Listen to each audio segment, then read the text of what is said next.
इसलिए उस देह से तुलसी का स्पर्श हो रहा हो जब उसके प्राण निकले हो तो निश्चित है कि भगवत प्राप्ति हो जाएगी।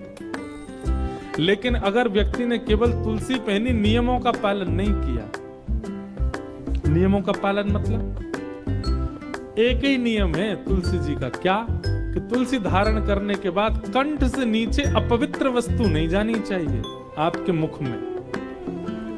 अगर आप अपवित्र मांस का भक्षण करते हैं, मदिरा का सेवन करते हैं, तंबाकू खाते हैं, धुआं उड़ाते हैं और तुलसी पहनते हैं,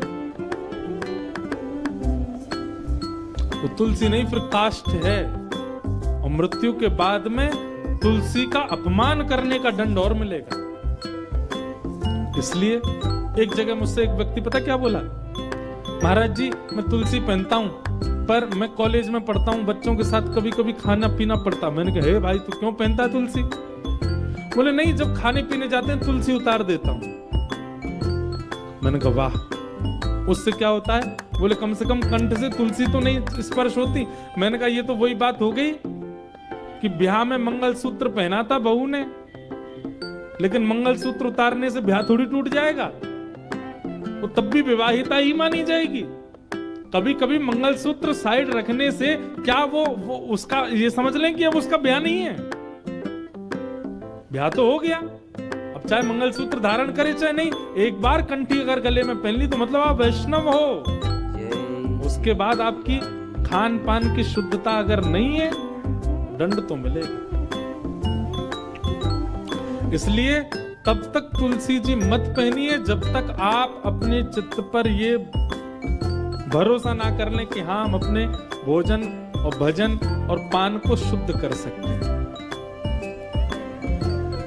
और विशेष रूप से तो मांस सेवन करने वाले और मदिरा पीने वाले, तंबाकू सेवन करने वाले, इन लोगों से तो हमारी प्रार्थना है बिल्कुल मत पहन लेना। और जब पहनो तो सबको विष के मात्र त्याग देना, विष के समान त्याग देना। तो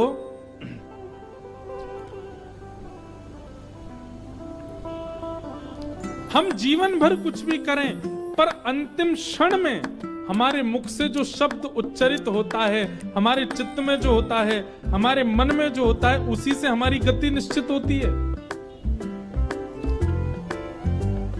इसलिए भैया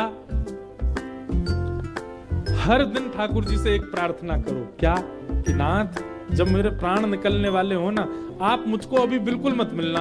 मैं वृंदावन जाऊं मुझे मत दिखना, मैं हरिद्वार जाऊं मुझ पर कृपा मत करना, जीवन भर मेरा ऐसे ही चलने दो, कोई बात नहीं आप मत मिलना। पर नाथ जब मेरे प्राण निकल रहे हो ना, जब मेरी अंतिम श्वास चल रही हो, मुझे नहीं पता कहां निकलेंगे, कैसे निकलेंगे, कब निकलेंगे, आपको पता है। बस मेरी इतनी इच्छा मान लीजिए नाथ कि जब मेरे प्राण निकले ना तब आप मेरे सामने आ जाए। भगवान से और कुछ मत मांगो।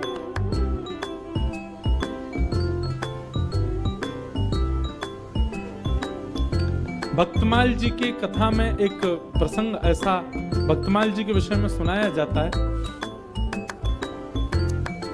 कि अगर अंतिम श्वास निकल रही हो और उस समय भागवत जी, रामचरितमानस या इस प्रकार के वैदिक ग्रंथ या भक्तमाल जी अगर हमारी छाती पर रखी हो, या इनका दर्शन हमको हो रहा हो, भागवत जी की पोथी रखी है, हम उसको देखते देखते प्राण त्याग दें, तो भी भगवत धाम की प्राप्ति। तो भक्तमाल जी के विषय में आता है कि एक सेठ जी ने क्या किया। अब भागवत जी आदि ग्रंथ ये तो बड़े पवित्र हैं, इनको हमेशा धारण करना उचित नहीं। उन्होंने क्या किया, भक्तमाल जी की छोटी छोटी लिपियों के छोटे छोटे ग्रंथ बनवाए और उन छोटे छोटे ग्रंथों को तुलसी जी में मढ़वा करके, तुलसी जी के अंदर पधरवा करके और गले में धारण कर लिया। अब बोले अब चाहे जब प्राण निकले भक्तमाल जी हृदय से लगी रहेंगी। और वही हुआ, जैसे ही उनके प्राण निकले तो भक्तमाल जी हृदय पर ही थी। जैसे ही प्राण निकलने लगे तो भक्तमाल जी में जितने भक्त हैं, प्रहलाद जी, ध्रुव जी, नारद जी, हितरवंश महाप्रभु, गोपाल भट्ट गोस्वामी, श्री स्वामी हरदास जी महाराज आदि आदि जितने भी भक्त हैं, वो सब भक्त प्रकट हो गए और प्रकट होकर के उस दिव्य चेतना को अपने साथ भगवत धाम को लेके चले गए। इसलिए हमारे वृंदावन में आप जाओगे तो आपको कई सारे संत दिखेंगे, मोटी मोटी तुलसी की माला, और यहाँ बीच में लिखा होगा सीताराम राधे श्याम, बड़े बड़े। उनके भीतर भक्तमाल जी हैं, उनको सदा चित्त से लगा के रखते हैं। कब प्राण निकल जाए क्या पता। इसलिए भैया तुलसी जी धारण करो, तिलक धारण करो, पर उनके नियमानुसार धारण करो। और नियम एक ही है कि फिर शुद्ध रहो, पवित्र रहो, बस। तो अब कई लोग ये भी बोलते हैं कि महाराज जी कभी कभी हम अपवित्र स्थान पर जाते हैं, शौचाचार निवृत्त होने तब उतार दें। नहीं, वह एक शारीरिक क्रिया है, उसमें आपका कोई दोष नहीं है।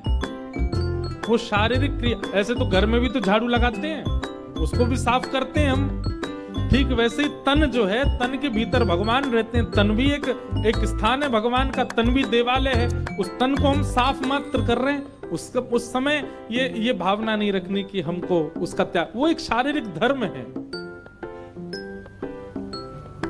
शौचाचार एक प्रकार से अपवित्र स्थिति है, हम उसके बाद स्नान करते हैं, शुद्ध करते हैं स्वयं को, परंतु वह शरीर का धर्म भी है। वो करना आवश्यक है। इसलिए उस स्थिति में ये विचार ना करें कि वो अपवित्र स्थिति, हम तुलसी उतार दें क्या, पहनो। तो भीष्म पितामह जी महाराज बाणों के सैया पर